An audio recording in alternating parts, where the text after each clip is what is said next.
Valeria Zunzun. Did I pronounce that correctly? Yeah, that's great. Awesome, awesome. Welcome to the show. Thank you. Voice talent, voice and dubbing director, mu- uh, multilingual. Was it English, French, and Spanish? Yeah, correct. Awesome, awesome. So Zunzun Entertainment, and based out of LA. So Valeria, voice talent, voice director, dubbing director. Welcome to the show, and tell me a little bit more about yourself, what you do, what you've been up to. Well, I'm a voice talent and a voice director. You're right, and I've been doing it for like over 15 years, and I have my own company, Sunsun Entertainment, where I produce directly my own content, and I do a lot of animations as well. That's my main animation is my main goal and my main activity. And I also do dubbing. I've been directing dubbing for Netflix, which is like a big thing Mhm. right now. And I've been directing series and movies for them for Oh, different studios in LA because I'm not MP3. So it's always like I'm freelancing for other studios and I have my own company. And I do it in 3 languages because as you can hear, I have an accent. My two native languages are French and Spanish. So I do direct and do voices as well in French and Spanish.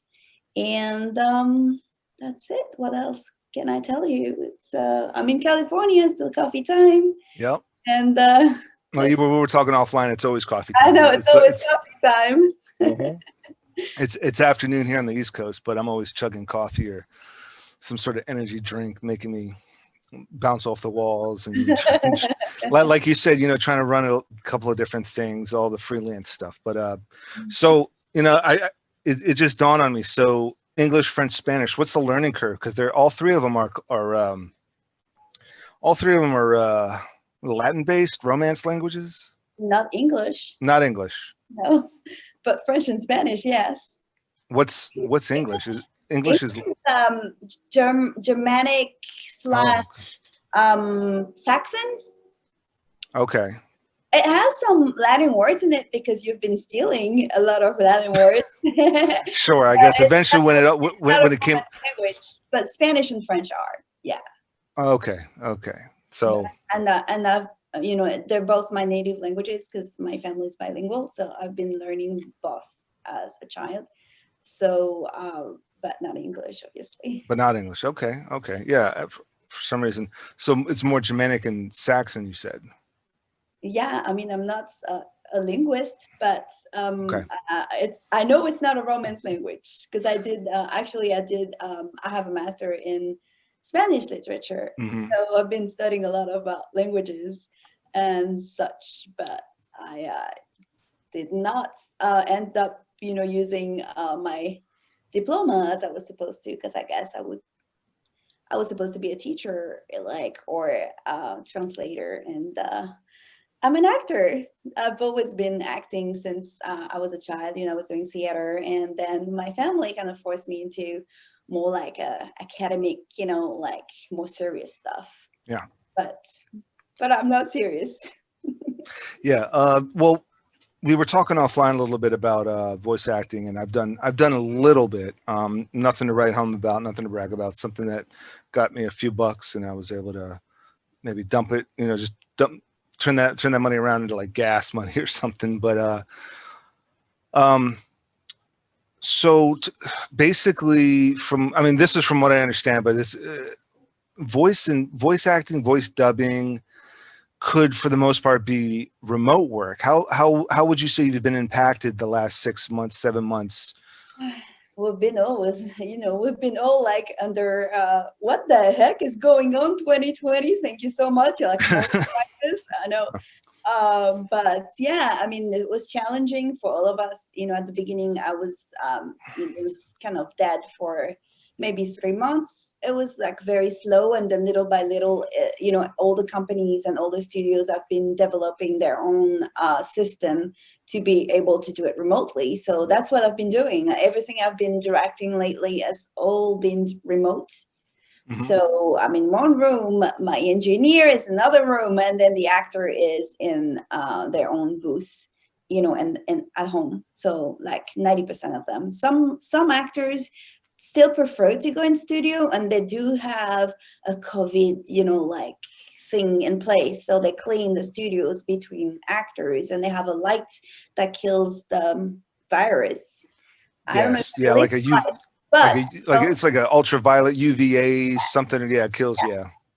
but most actors prefer to do still to record still remotely, and I think it's going to be here for a while, and it may be changing the industry forever, because a lot of actors are going to be like, oh, hey, I can do it remotely from my own studio. You know, obviously you need a professional studio, as you know, but a lot of actors here in LA have, you know, they had before, a lot of them, but some of them also have been like buying and trying to fix their studios right now, like after you know, March, April, and May. I think that's the time that it took until June. I think it took like to have people like figuring it out a little bit more, like, okay, what am I going to do? Is it going to be the long run? Because I think that the first 2 months we all been like kind of first in shock, Yeah. second in okay, what am I going to do? Because you know, nobody knew if it was going to be in the long run or in the shorter run. So Yeah. now it's obvious that it's going to be the long run. So I guess like around May or June, people were like, okay, it's not like a month or 2 months thing. It's going to be like you know, a longer thing. So people have been, actors who were not equipped before have been, you know, building up their own studios, and not everybody can. That's not very fair, because some actors, you know, if they live in a small apartment, or if they live with a lot of family, or you know, obviously it's kind of harder if you Yeah. have young kids, or you know. But some actors are now able to go back to the studio, so that's kind of like I think we're gonna stay hybrid like that, Yeah. like, you know, some actors in studio, some actors remotely, and it may be, you know, like we have to try to turn things in the positive side, and be like, well, you know, it's going to be beneficial as like a company for myself, because I also have my own voice company. Well, maybe I'm going to be able to work with an actor in New York that I was not able to do that before, when everything was in studio, because I have my own recording studio. But you know, I had people coming to my studio, and now I'll be like, maybe I'm going to be open if the actors have a real professional studio to work with people remotely, if the voice is fitting the character better. So it's it's a curse and a blessing, maybe. And I think we have to focus on the blessings. Yeah. Well, yeah. When my first, um, yeah, my first gig that got canceled, I had a gig March 10th, an acting gig, and I'm not exactly sure how, I'm not exactly sure how far along they got into that production. But, you know, that was, luckily I was only on set for one day. I was only required to be on set for one day. And it was a short acting day. And then I had a crew gig on March 12th, and halfway through setting up, they said, you know, strike it all down. We're leaving. No good. Things of that nature. So we pretty much were in quarantine from March 12th. And I had a number of, you know, passion projects in the can, you know, a bunch of stuff we shot. Right time No, for that. huh? It's the right time for passion projects. Yeah. Yeah. So I just kicked it into overdrive, and I kicked it into overdrive and just sat down and edited everything. I just started editing everything that we had already shot and started, you know, releasing that stuff, and then started this podcast around the same time. And I haven't, and then because I was doing, you know, a lot of the editing, I got a few remote editing projects, a few clients that wanted me to, you know, do some remote editing, and then but because of the podcast, I got a lot of live stream, lot of live stream virtual industrial and corporate virtual conferences, seminars, things of that nature. And I've never been busier in my entire life than I have. Right. I mean, I think it's time also to diversify. I think Mhm. people have been like, okay, this is what I do. I don't want to, like learn more skills, or I don't want to be like building my own studio because it's not who I am. I mean, it's been like a lot of actors, reacting and kind of like resisting. And that happens here in the US. But I think here in the US, most people have been like trying to adapt faster than, for example, I'm working a lot with Europe as well. And a lot of studios in Europe were like, nope, our actors are only going to come to studios, and then not no like some little niche industries are against home studios. Right. And so some places have still been like resisting, but I don't think that's smart, because we have to obviously respecting the industry standards, because the danger here is also to have like clients being like, oh, so I can go and then new people, they're going to be cheaper and like break the prices. So that's obviously not the goal for any of us, not the actors, not me as a company, because I have a boutique high quality company. I don't want to be like dealing with breaking prices or anything. It's not my goal. So I think we have to all be vigilant and all be like very I think it's time to be flexible, it's time to diversify, and it's time also to be in solidarity all together as a profession, and be like, okay, this is the standard price, I'm not going to go lower than that. Even if you're beginning, don't be like breaking the industry, because that's going to be hurting all of us in the long run. Even if you don't have that many gigs, and you're like thinking, oh my god, I'm going to just like ask for half the price and I'm going to get the gig. Well, that may be going to help you what you say, for gas money for like a month, but then it's going to break up your profession, your career, because you're going to be like the cheap one. Nobody wants to be the cheap one. And then it's going to be a problem for other actors. So I think we're in a time where we all have to be flexible, but flexible respecting the standards that we already have in place. Absolutely. Yeah. I mean, there has to be a standard, but like you hit the nail on the head, diversify. And, I think right now is the time to take advantage of it. I'll be honest with you. I mean, I spammed the hell out of LinkedIn, and that's how I reached out to you. That's how I reached out to a whole slew of other people, and just spamming LinkedIn, honestly. And I think maybe some people just ignored it, and that's fine. I think I only had like 2 or 3 people write back to me like, how do we know each other? What do you want? What do you want to do?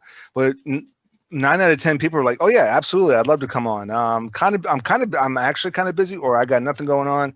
I had a couple of people say, like, this is not a really good time for me. I'm struggling, and I'm not in the right mindset. This quarantine did kind of have a negative effect on me.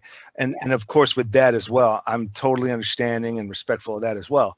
But I think it was, before I tried to put together a podcast like this and have on, similar common creative guests on, and everybody was just too busy. And so now was like the perfect time. And I think even after the quarantine, once the floodgates open, I think we're going to be so used to very diverse technology that maybe somebody has a day off from a production, an actor or a crew member has a day off from production there, and they're interested in coming on the show. And having me started it now, down the line, I might have a bigger viewership. They might be more interested in getting on my show and promoting what they have going on, but they're at like a higher level. They're back on set, they're starring in something, they're directing, writing, producing something. They can easily come on the show with their webcam on their laptop or their iPhone and join the show for a little bit, talk about the production they're on at that time, because at that time we're going to be more used to more mobile, simpler, more turnkey, faster technology, but also we're also kind of accepting of this kind of a podcast now, of this kind of a show. I've been doing it, the big shows have been doing it. Mm-hmm. Alone and Ellen DeGeneres and all those people have been like doing podcasts from their house and with kids running around. I actually enjoyed it because it was like a different side of the what I don't like about American TV shows is how it can be all about commercial, all about selling a product, all about selling a show, you know, like, oh, you go on the show and you're going to be talking about the movie coming out, or, you know, the thing that you've been working on, and that's it. They don't ask any personal questions. They don't ask, you know, what do you feel? How do you feel right now? How's life? You know, how's like, and that's something that's a little bit different sometimes in European TV shows, when they have an artist coming in and they're like, okay, so tell me about your life. And like, oh, they talk about like subjects are completely different. And it's actually very interesting to hear, you know, I don't know, like, some celebrity who just want, you don't want to only hear about the movie they're going to be in, because you're going to go watch the movie. You want to hear about, you know, the experience, the behind the scene, the, you know, their life, how they're going to, I mean, it's not like only gossip. It's just like, you know, like who's who, and the inside deeper conversation of life, talk about life. And I think the pandemic opened people, I mean, celebrities even, like, to talk about, you know, life. Okay, this is the shit. We're all in it. Let's talk about it, you know? And I really like that. I think we need that right now. We need like more connections and more like human connections, even with, you know, not only about like selling a product, but yeah. Absolutely. Yeah. No. So have you been back? Have you been back on set or back in studio? I don't do that much on camera anymore. So I have some projects I really want to do as a director. So I love to write, and I'm always open to do more on camera, but I've been doing more like, you know, with a friend or like someone I know has a project and I really love it, I'll do it. But I was so tired of like running the auditions for 2 lines of like, and as a woman, okay, the 2 lines are, you want a coffee? Hi, here it is. And you just drive like for 2 hours to just hit an audition and be like, do you want a coffee? You know, and also my profile is a little unique because I do have unique accent, so it's kind of hard to find the right roles for me. So I kind of gave up, and I didn't give up. Let's say it's not my focus anymore. So on set has not been my concern, which is great right now. And in studio, I've been once as an actor recording in studio and not remotely, and actually with a studio that's based in New York, IDC, but they have their own studios here in Hollywood, and they did a great job. I was very nervous because I don't go outside. I don't go grocery shopping since March. It's crazy. So everything is like delivery, and I'm staying in my studio because I'm very blessed to have my own recording studio. So I'm working on my studio, go home, which is right next door, and that's it. That's life, you know, in the backyard with my dog, and that's it. And so I was very nervous to go in studio, but they did a great job. I really felt safe, and it was just me in my cabin, and then the engineer in one room, director in another room. They have the space, which is great, and you know, they took my temperature when I went in. So I'm like, oh, take everybody's temperature. That's kind of like, you know, you feel a little safer with that. So it was a good experience. Obviously, you know, I'm a pro mask person, but it's not nice to have a mask on. You know, we're like kind of like it's hard to breathe, and but that's the way it's going to be for a little while. I think we have to be a little patient. Yeah. Yeah. Yeah. Like, well, how are the COVID compliance? Because I recently, you know, became a certified COVID compliance officer. So clearly, I'm glad to hear that they've got a compliance officer obviously in there, taking your temperature, running the studio, and making sure everyone's compliant. I think it was someone from the studio, but obviously they were following the guidelines. That was it was a non-union thing. Maybe I shouldn't say that, but it was a non-union thing. And so they didn't have like the crazy SAG-AFTRA guideline, which are good, but at the same time, maybe I shouldn't be talking about that. But I have like an opinion about it. I think it's too much because they're asking for a test, you know, what's it called? Like the CB. I was going to say the CBD, but I don't think it's CBD. It sounds like it, like CDC? CDC. CDC. It's CDC test. So it's expensive for the productions because it's like a $200 per test per actor, and you have to do it in advance. You know, the actor has to stay home for 2 days. I mean, it's kind of like a lot of commitments that makes it like very expensive. So what are you going to do? Like, you have to pay the test for the actor and then have the actor, you know, like, stay home, please, for 2 days. Availability. I mean, I don't know how much that costs, but that's cost money. So, yeah, there's a lot of guidelines.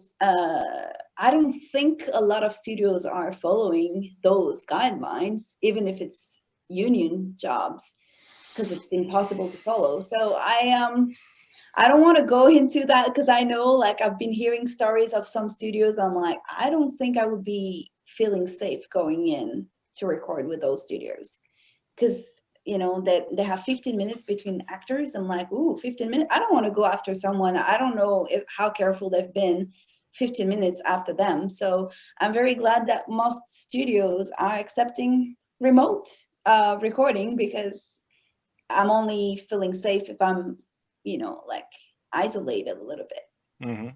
No, of course, yeah. No, I know each state varies. I mean, I'm based in Maryland, DC, Virginia area. The basic COVID compliance officer regulations. I mean, there's a whole big thick thing, and it's all. I think New York TV motion picture and LA motion picture and TV something or other. Those two combined and put, like, you know, the mass bulk of this compliance along with CDC. And but then on top of that, you also have to take in each state's specific regulations on top of that. Yeah. And the And unions, yeah. and it's mostly non-union productions here in the DMV, but they're all, you know, pretty much sticking to the whole COVID compliance, only just, you know, COIA purposes, lawsuits, you know, to ensure the safety to the cast and crew for them to come work on the gig. So That's good. I mean, you know, in my opinion, it's better safe than sorry. I know it's a pain in the ass, but in my opinion, the better safe than sorry. I completely agree with you. I don't want to yeah. be like risking anything if it can be. I mean, yeah, some people are not doing it, obviously, but yeah. Yeah. So what's next on the agenda? What's the next set of goals? You mentioned you're writing some scripts. You mentioned writing. You mentioned directing. What's next on the agenda for Valeria? Say the next 6 months to a year. Well, actually, I'm really working on my own content. I'm very excited about it. And I have 2 animation series I'm writing and trying to find, you know, financing. And I may end up, you know, doing like a pilot by myself. It's just animation costs a lot of money. But I love animation. So I have 2 projects I really want to do. So that's going to be my focus, I think. And I also have a short film I really want to do and write and direct. I think I'm focusing more on animation because of the COVID situation, and you know, having actors on set is a little bit more overwhelming for me right now. So I'd rather do things remotely. So those 2 series, I hope they're going to be alive in 6 months. That's my goal. And obviously developing my own company too, and have, you know, more projects, original animation, and also, you know, international versions. I like to call it international versions for animation and not dubbing, because it's really like, that's the thing I love about animation more than, I love live action too, but in dubbing. But animation let you have a complete different character, you know, like it's a new actor. It's not like you're dubbing and reproducing what an original actor has been doing in their own language in a different language, which is just limiting creatively, because you have to follow what the actor did. That's good dubbing. You know, you can't go like completely crazy about like, oh my God, he was so intimate, but I'm going to be big. And that's bad dubbing. But for animation, it's like you have the liberty of having more creative choices as actor and as director. So I'm always welcoming new international versions through my studio. So opening the universe for new projects I'm going to be passionate about. And it looks like I'm going to keep directing the Japanese series I'm directing right now with a different studio, Ayuno. We've been doing the US version of Shimajiro, which is a big show in Japan. It's like a preschool show, very cute, super cute, super cute. And I'm working with amazing actors in the cast. So I love working with my actors in this one too. And I think we're going to be doing more episodes next year. So the next 6 months and a year will be this project, other project, doing the international version with my own studio and my own company, and developing my own content. So Wow.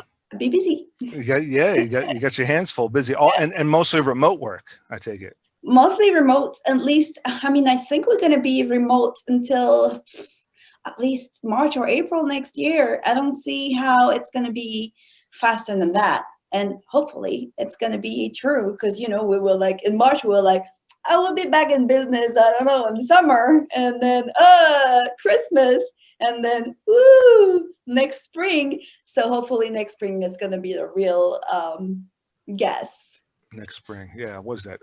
April, May, maybe March, April, May next year. Yeah. I mean, I just heard that Broadway is going to be closed until May 30th, I think. Yeah. So I'm like, if they're saying that, that's kind of like, it's going to be like affecting more people. Be like, oh, okay, so let's stay remote. Same as, I've always loved to go to conferences and professional summit, whatever they call it, like MIPCOM and Kidscreen and all those networking professional conferences. But I'm pretty sure we're going to keep it remote as well, for until like when, I don't know, like all the ones that are in January and February and March next year. I'm guessing they're all going to be remote still. But maybe we're going to have a remote Oscars again, meaning no Oscars. Well, you mentioned earlier hybrid. Like I think a lot of things down the line are just going to be a whole plethora, a whole different mix and match of hybrid. Sorry, actually, we did the Oscar. We did get the Oscars. That was right before. Right before, yeah. Right before. We didn't get the Grammys. And that's what it was, yeah. Grammys and Emmys were like virtual or remote, Oscars, yeah. Maybe next year is gonna be a little remote. We'll see. Yeah. February, right? Yep. Yeah. But I think there's I think what we have to look forward to is just a whole new view on production, and thinking outside the box, and all this hybrid stuff, and smaller, more compact, character-driven independent projects, as opposed to the big 1,000 people on set type of deal. Yeah. And I love those productions too. I love those films as well, but I also love the small micro budgeted feature films, or where before people were really struggling to think outside the box and work on production hacks on how to pull off a full story, full length feature film. Just a few locations and people, a few people, a few locations. A lot of things going on right now are gonna change a little bit, hopefully for the best. Some things in Hollywood, I mean, when I say Hollywood, like the film industry in the US, but here it's Hollywood. And I think like all the things, obviously with COVID-19 and also Black Lives Matter and all the movements going on right now, hopefully are going to bring a little bit more diversity in the film scene, because of like remote situations or distance situations. So it's gonna make people be a little bit more creative, because I've been like feeling like lately all the movies, the big studios movies, were all very similar, like big action hero, whatever, spin-off, blah blah blah, easy peasy, make money movies, which is great. I love those. I mean, I enjoy watching them, but it's just one little genre, and then all the rest was like comedies, all kind of pretty similar, all of them, and then not that many movies that were like, whoa, that's a completely different world. I've never seen, I mean, Paradise was one of them, but it was not American. It was Korean. But, you know, all those movies that you watch, you're like, whoa, what happened? And Yeah. so maybe, you know, like all that's going on right now, it's going to change the shape of the industry. Also, a lot of people are getting older in the big studios and they're going to retire, or new people are going to come over, and hopefully it's going to open a little bit, you know, the stories and the way the industry works. Yeah, absolutely. What's speaking of, you know, Netflix and different films, what have you been watching? Have you been binge watching, binge Ooh, reading, who's for being for studying inspiration, or just for escape? I I think I try. Well, I watch a lot of animation, mostly because I love it. It's not Mm. because I'm like searching or anything. I just like check on like what I'm gonna watch. Ooh, that looks interesting. The last one I watched, it's old, but I've never watched it before because you know, yeah, exactly. We have a little bit more time because we don't have the commute, especially here in LA, because the commute is all like always like at least 45 to minutes to an hour going somewhere and an hour coming back. So that's 2 hours in your day that you Hmm. lost. And that's what a lot of actors have been talking about. Like, wow, the remote thing, the best thing about it right now in LA is no driving, no commute. You know, that's a Right. big difference. So I've had a little bit more time to watch Netflix as everyone else. And the last movie I watched, I've never watched before, was Nine. Have you watched this one? It's an animated Nine. feature. It's super interesting. I've never watched it. It has like a big actors in it, and I don't know how I've never heard of it. It was from maybe 15 years ago or more, and I've never watched it. It's like about uh, the world is ending. The world ended, kind of. Humanity Hmm. is gone, and the only um, beings left to save the world are ragdolls that a scientist made, you know, like artificial intelligence. And they're kind of part of the soul of the scientist, and they're saving the world. And Mm. it's really interesting. So that's, you know, some of those movies I'm like, ooh, how come I've never heard of it? And it's on Netflix, you know. And series, yeah, I've been watching. Well, the last one I had to watch was the one that everybody's talking about, Emily in Paris. I'm like, oh my God. I was ready to be upset because usually it's all about fake accents and like people faking to be, you know, French or Hispanic or, you know, and Yeah. when you speak the language, that's extremely, and that's something I hope, you know, all the movement like Black Lives Matter and all the authenticity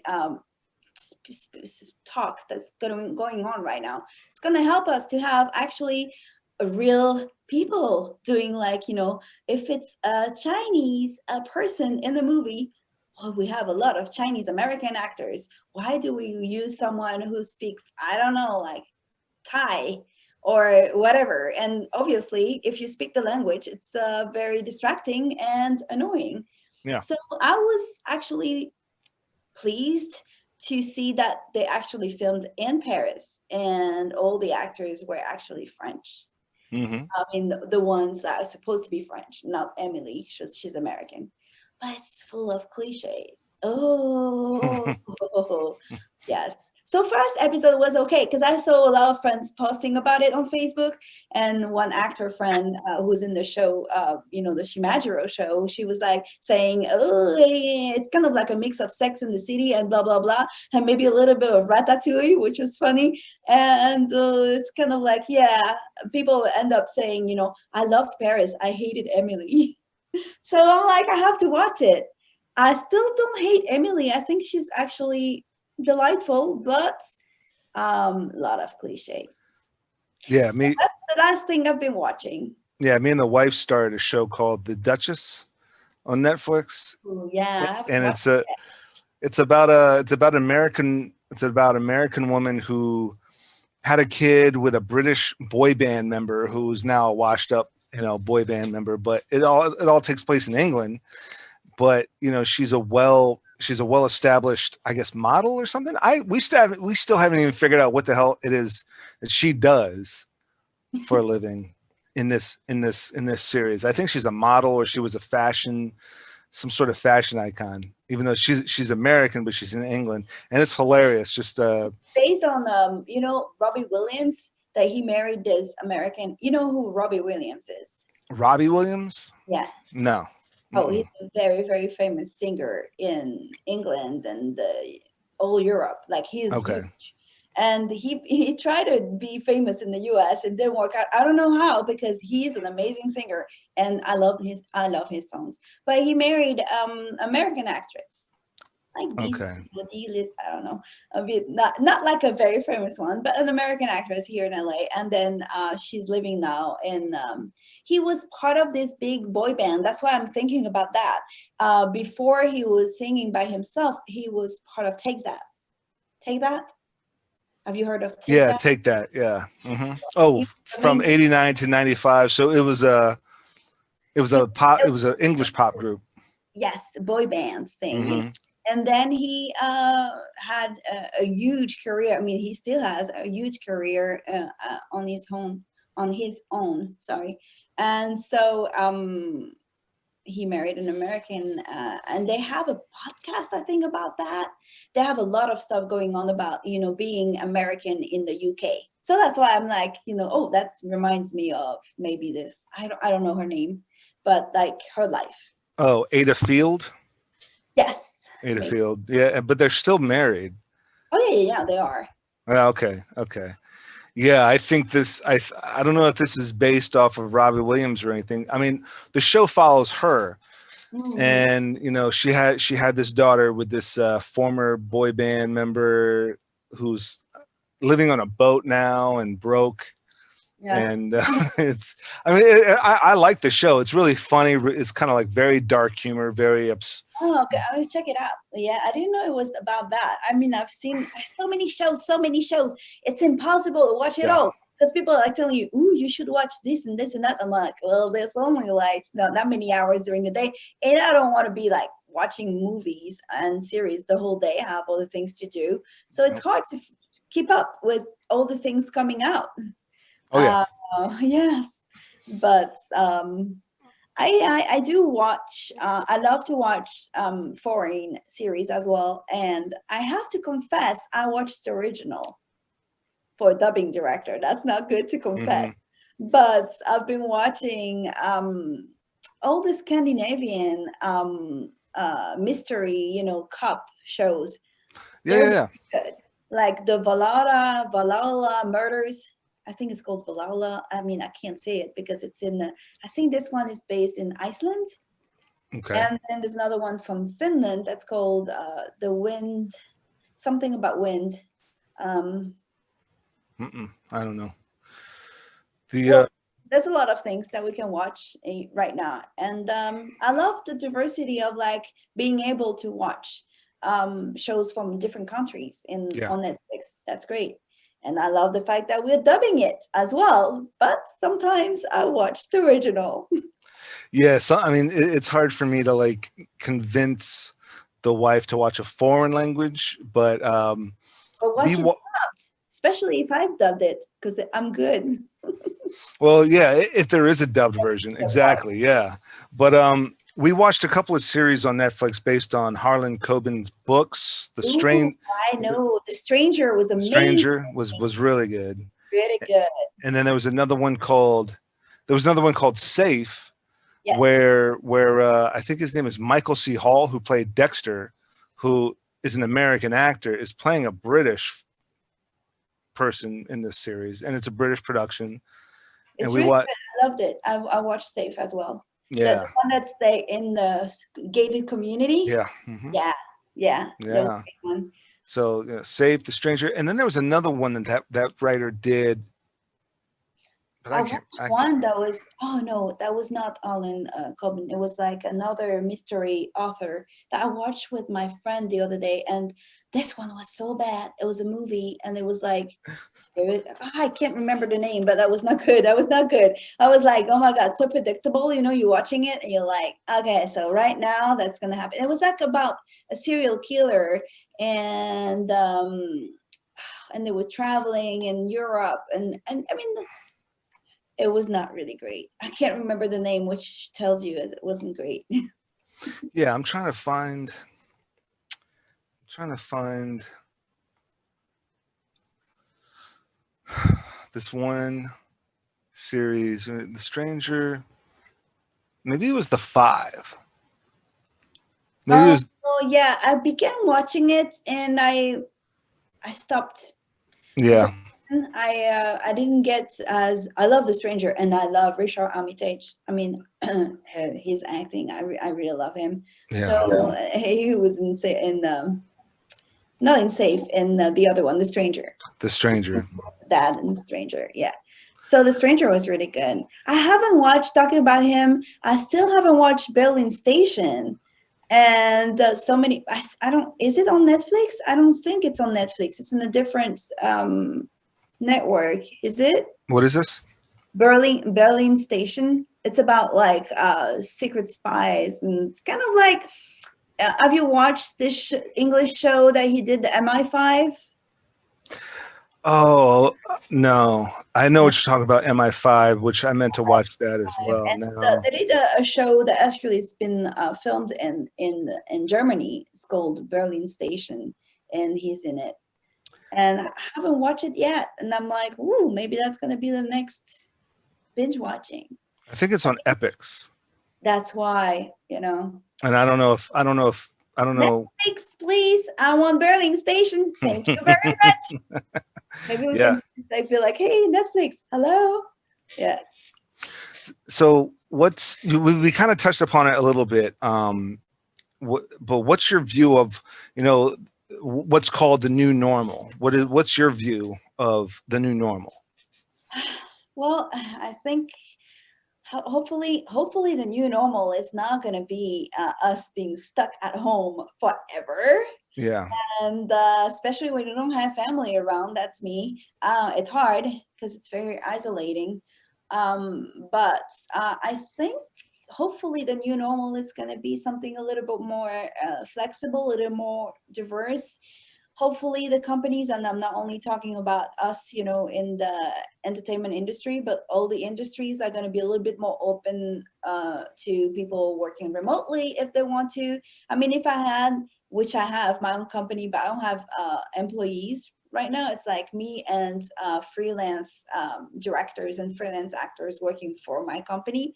But one day, if I have employees, I hope I'm going to be able to be like, hey, what's your dream situation? Like, do you want to work from home? Do you want to work remotely, even from different states? Hmm. What would be your ideal life scenario? You wake up in the morning, where you want to be, how many hours you want to work a day. I mean, I hope we're going to get into a more human, especially here in the US, where it was all like work, work, work, work, and all corporates, like kind of leading your life. Hopefully corporations are going to be smart. I'm going to be like, okay, so a happy employee is a good employee. Obviously you want to keep working for a company that makes you happy and is a little bit more flexible in your needs. Like for someone who just had a baby, maybe they want to work remotely from home to be with the baby instead of giving the baby to a stranger to keep. So hopefully, I hope I'm very optimistic. That's going to be a good human experience in the long run.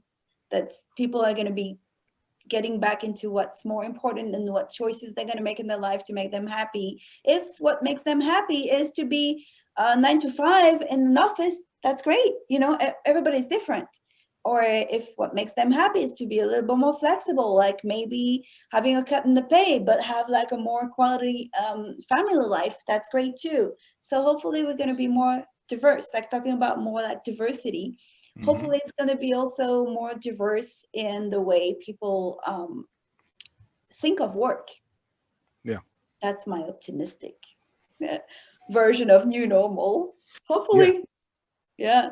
Yeah. I've had a number of guests on that are, into animation as and editing, CGI, that sort of thing. And, at the end of the day, if the work's getting done, whether it's done at the office, at the studio, at the warehouse, the warehouse in regards to like, that's what we used to call this editing building Oh, for yeah. Discovery Channel. And so, Discovery Channel in Maryland. People are just like, especially, editing and mixing and stuff like that. Why do you need to be in a cubicle? I mean, things like Netflix, project coordinators and project managers, why do they need to be all together in little cubicle that look the same and not very attractive? Instead of like going home, oh, they can be like a mix, like a hybrid situation, because obviously, some meetings have to happen. Human interactions are very important. And I can say that because I'm been isolated for a long time, and I'm like, oh my God, I miss like the human connection and seeing people and like having a little coffee, like coffee break and Yeah. whatever.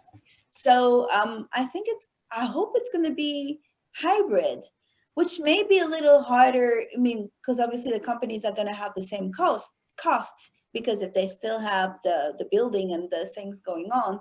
But hopefully that's going to be like a win-win situation where, people may be a little bit more actually productive in the house, Yeah. especially employees, because, when you're a freelancer, you have to be 100% productive all the time, because you have no choice. You're not paid per hour, or very No. rarely.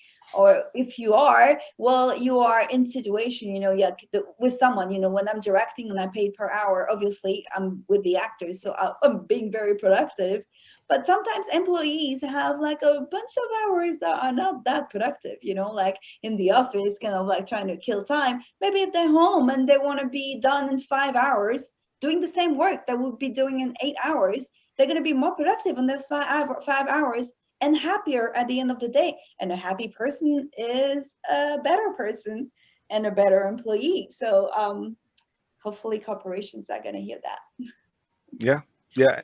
Well, I think right now corporation is going to look at the budget sheets from this last year, and but still see the amount of content, the amount of ideas and shared ideas and interaction and viewership, and they're going to compare that to last year and the year before that, and say, listen, we might want to start looking at this hybrid model, this work from home, 2080, 80/20 work from home kind of model. So things of that nature. Yeah, absolutely.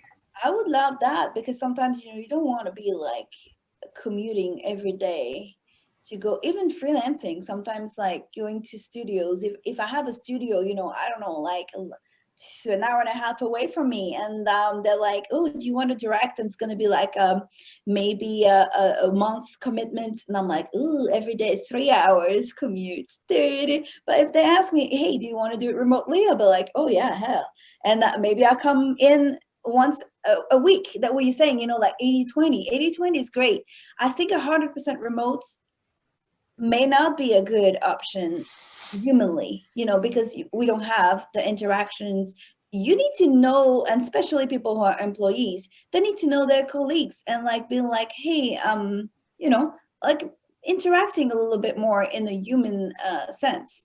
So I think 80/20 is a great idea. Still need interaction, still need direction, supervision. Of course. There's still going to be, that Meetings, even if they're boring, well, sometimes they're necessary, so yeah, I think that's hopefully we'll see how, and hopefully the new normal also is going to be open to traveling again soon. Yeah. Because my family is far away, so I really want to be able to travel and be able to. And I miss, like I've been like dreaming of like going to so many places. I'm sure a lot of people have like been like, I've been like pushing this trip forever. I'm like, as soon as we can travel, I want to go here and there and blah blah blah. So hopefully it's not going to be like a craziness in traveling that's going to be too much out of the sudden when the things open. But hopefully it's going to bring a little bit more responsible traveling and responsible, like because I mean, nature was very happy for a little bit. I mean, what you can see in LA, we could see downtown, from the hills. If you go on the hill, that usually it's like so full of mud, like, like It was foggy smog. smog. The smog, yeah. Exactly. It's foggy. It's not fog. It's not nice. And it was like so clear for a little bit. And then now, like obviously traffic is back again. Not as crazy as it was before, I think, but still it's like way more than it was in March. March was like everything was so clear. And on top of it, obviously there was no fire, which is something else that we have, unfortunately, here. Yeah. And it was not as hot. So the sky was so bright blue. It looked like we were in the countryside for a second. Well, you kind of touched upon this a little bit, but what would be your advice if you give one piece of advice or a couple of points to our viewers? What would, some advice, what would that be? I mean, professionally Yeah, or sure. personally, as voice actors and voice directors, or as what in general? As a creative, as create, maybe just as creatives in general. Yeah. Okay. Well, I mean, I'm no one to give advice to anyone, but I think it's time to close your eyes and just think, what do I want to do with my life? Because it's the time to be like taking a little bit of distance with where we are at in our professions and be like, okay, and everything and every answer you're going to find are great. It's like your answer. My answer is not going to be someone else's answer. My answer is to create more my own content and do things and produce things that I'm going to love, and being a little bit more like in direct contact with the creative and kind of cut the middleman, which is always a little bit of stress. And, so my answer is to create more content directly and having like original productions coming my way. Someone else can be maybe actually being an employee for Netflix or, whoever, but whatever you feel like right now to do, it's the right time to build up and go on LinkedIn and contact people. And then people right now are a little bit more open than it was before the pandemic, because everybody's been living it and everybody's having a little bit more of a flexible time right now. So, and being flexible and being open to new opportunities and see the bright side. I'm gonna sing the song, the Monty Python. I don't know how to The say it. bright side. Yeah. The bright side of life. Yeah. Like, Yeah. Yeah. exactly. Yeah. I mean, that's really all we can do is we have to find, the opportunities, within, yeah, we got to find the bright side of every situation. Yeah, and And I said before, you've never been that busy. I mean, you've been very busy, and you can be busy. People have been like, not doing anything, and even if it's not something that's going to bring you money right now, you don't know if it's not going to bring you money in the shorter or the medium term. So it's just create. If especially we're talking about creative persons, well, it's time to create. And if you're stuck, maybe it's because you're not creating the right things, and maybe it's time to just create something different. Hey, I have a friend who's an actor. She discovered that she loves to paint, and so she's painting right now, and she's been selling her paintings. So that's great. I mean, whatever you want to do, whatever your heart is taking you to, all options are great. absolutely. Yeah. Well, Valeria, I can't thank you enough for coming on and sharing your ideas and sharing your stories and successes. And any last socials, links, plugs you want to put out there? Well, yes, please, if you have young children, check out the Shimajiro. It's on YouTube. It's a free YouTube channel. So it's for kids, let's say 2 to 6.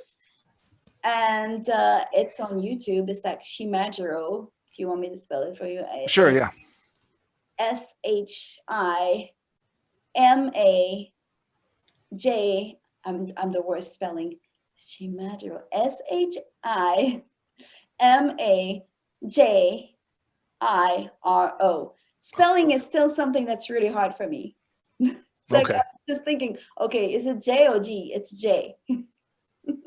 And it's a very cool show. It's full of great animation actors and Michelle Ruff, Todd Harbourcorn, Rena Strawberry, Tara Sands, Michael Pizzuto. I'm pretty sure I'm full. Oh, Stephanie Shea. So they're amazing actors. Me as a 2 years old too. I'm Shimajiro's little sister. That's it. But all the rest is amazing American cast, and it's really great for kids because it's cute and educational, but not in a boring way. It's like kids love it in Asia. So check it out in English and subscribe if you like it because it's free and it's good. And then Awesome. when I have my own content on, well, I maybe contact you again and we can do it again Absolutely. when it's ready in 6 months. Absolutely. Absolutely. Yeah. I'd love to come on as a voice actor or something like that. I'm usually good as like that, the just the regular, um, it's an old scroll term. It's got nothing to do with like, it's got nothing to do with sexual orientation, but you know, that straight character, just Yeah. the, like this, like just the normal average guy, you know, not over the top, very stoic. You know, maybe I shouldn't use the phrase straight character anymore, but just like that stoic. And sometimes politically correct is going a little bit too far. Yeah. I'm good with straight. But you know, that straight, just that straight guy. I know what you mean. Yeah. It's just, I don't think that, but you know what I mean. But I don't think that description is going to work anymore. Yeah, I don't know. I mean, it's like, well, we could have a long conversation about the politically correct, but sometimes it's going a little bit too far because obviously, you know what people mean. I mean, you know, when people mean being mean or being dismissing or, Yeah. you know, disrespectful or some just, you know, like it's okay to use some words that maybe, oh my God, can be not politically correct, but you know what the person means. I mean, for God's sake, sometimes it's just, I mean, I feel like sometimes it goes a little bit too far, but so I'm okay with whatever you have as a description. And I don't think it's going to fit for a toddler show, but uh, what kind of voice acting do you want to do? Like more commercials or more, what Well, do you want to do? right now, just anything to start off. Mhm. You know, I'm pretty open for right now, but I really don't know as far as voice acting. I don't know. Demo, because Yep. that's something you need. Okay. We got to put A together lot a of actors demo. that come to me and be like, I don't have a demo, but I'm like, well, I mean, that's kind of hard to find an agent or send it to a voice director if you don't have a demo. Yeah. Demos are not the, I mean, sometimes you have to do a custom audition. Obviously, that's very important, but a demo at least gives you an idea of what the person sounds like. And so it's very important right now to have a demo that actually shows who you are. Like if it's a straight guy, you know, who with the description you have, that's what your demo has to show because that's how people are going to book you. So Yep. just have something that's really representative of who you are and all the options that you can give, but for real, because there's nothing worse than a demo that's really good and very nice to listen. And then when you have the person in front of you, completely different person that doesn't sound like the demo at all. Right. That's a bad demo. I think a demo, that's something I really want to do as well. Actually, I want my company to offer, you know, like custom demos to actors because I've been so upset of like studios charging a fortune for demos that don't represent who the actor is. Mm-hmm. So I really want to sit down, maybe virtually, who knows, with the actor and be like, okay, what do you want to do? Like ideally, like the same thing, close your eyes and then 6 months or 1 year from now, what do you want to be voicing? What is it? Because it doesn't matter what it is. Everything is right. If you want to do erotic stories, that's perfect. Let's do like an erotic stories, you know, demo or whatever, you know, like kids shows. Okay, perfect. Because you need a kids show voice, you know. And then write new copies because it's not good to do, like, especially for commercials, like commercial that already exist. If I'm listening to that as a voice casting director, and that's a little bit of advice for the voice actors beginning maybe out there. If I'm casting a show and I get, or a commercial, and I get a demo that's obviously fake commercials, you know, like L'Oreal, whatever, like, obviously it's not you who did the voice, because we can't find the original, and it's not you. It sounds like an amateur kind of like spin-off of like someone being like, oh, copying something that exists already. It's way better to actually have your own copies of things that don't exist. It doesn't matter, but it's your soul coming out as an actor and as a voice. And it doesn't matter to the person listening to it if the commercials actually exist or doesn't exist. I mean, obviously some project are going to ask for credits, real credits list, but for a voice demo, what's important is like your own personality and your voice, real voice coming through. And that's the best way to do it, is like to do something that's coming from your heart. And that's a little extra advice that you didn't ask for, but hey, it came out. So here That's it is. that's the advice I was looking for. That's the advice I was looking Okay. for. Well, that's awesome. I can't thank you enough, Valeria, Thank you so for much, all Ben, for having for all me. the advice, all the great ideas, stories, and you know, her links to Valeria's work in the description below. To my viewers, I certainly hope I've earned the privilege of your time and viewership. I know my guest has, and until next time, you know what to do. Perfect. Thank you, Glenn.